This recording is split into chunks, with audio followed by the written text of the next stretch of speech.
Hello everyone, welcome and welcome back to my channel. তো আজকের এই ছোট্ট ভ্লগে তোমাদেরকে আমি একটা রেসিপি শেয়ার করব। তো চলো, কেন শেয়ার করলাম এই রেসিপিটা সেটাও আগে বলি।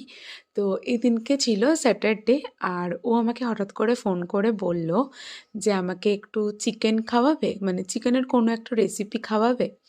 তো এই দিনকে ছিল স্যাটারডে, আর এই দিনকে না আমাদের বাড়িতে ভেজ হয়, মানে স্যাটারডে করে।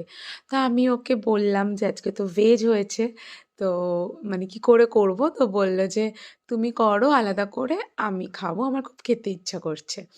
তো আমি ভাবলাম যে ঠিক আছে, ওর জন্য আজকে একটা নতুন রেসিপি বানাই। আহ, নতুন ঠিক বলবো না, এটা আগে মা বানিয়েছে যদিও বা আমাদের বাড়িতে, কিন্তু আমি ফার্স্ট টাইম বানালাম।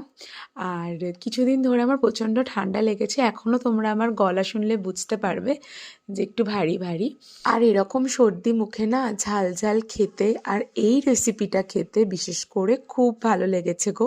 তোমরাও কিন্তু একবার ট্রাই করতে পারো, কারণ এই ওয়েদারে তো সবারই টুকটাক ঠান্ডা লাগছেই। তো যাই হোক, যেরকম ভাবা সেরকম কাজ, ভাবলাম যে 12টার পরে খেয়ে নেবো, কি আছে, 12টা বেজে গেলে তো সানডে পড়ে যাবে, তো ননভেজ খেয়েই নেবো।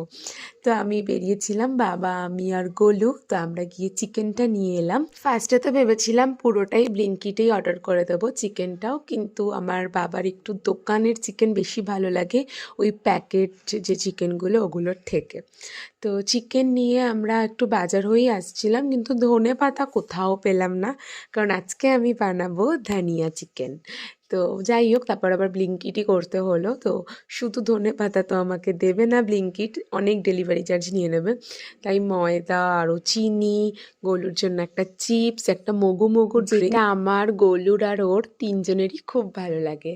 তো এবারে আসি রান্নার প্রসেসে। তোমরা তো দেখেই নিলে আমি আদা কাঁচা লঙ্কাটা আলাদাভাবে বেটে নিয়েছি, আর পেঁয়াজ আর রসুনটাও আমি আলাদাভাবে বেটে নিয়েছি। আর আমি একটা প্রসেসে রান্না করি যে যে কোনো মশলা ম্যারিনেট করার আগে আমি কিন্তু পুরো মশলাটা ম্যারিনেটেও দিই না, আবার পুরো মশলাটা আমি কষানোর সময় রান্নাতেও দিই না, আমি হাফ হাফ করে দিই। যেরকম তোমরা দেখতে পাচ্ছ, আমি ফার্স্টে চিকেনের মধ্যে কিন্তু দই দিলাম, নুন দিলাম, গোলমরিচ গুঁড়ো দিলাম, আর আদা কাঁচা লঙ্কা বাটাটা আমি কিন্তু মানে যতটা বেটেছিলাম তার আমি ওই 20% মতো দিলাম।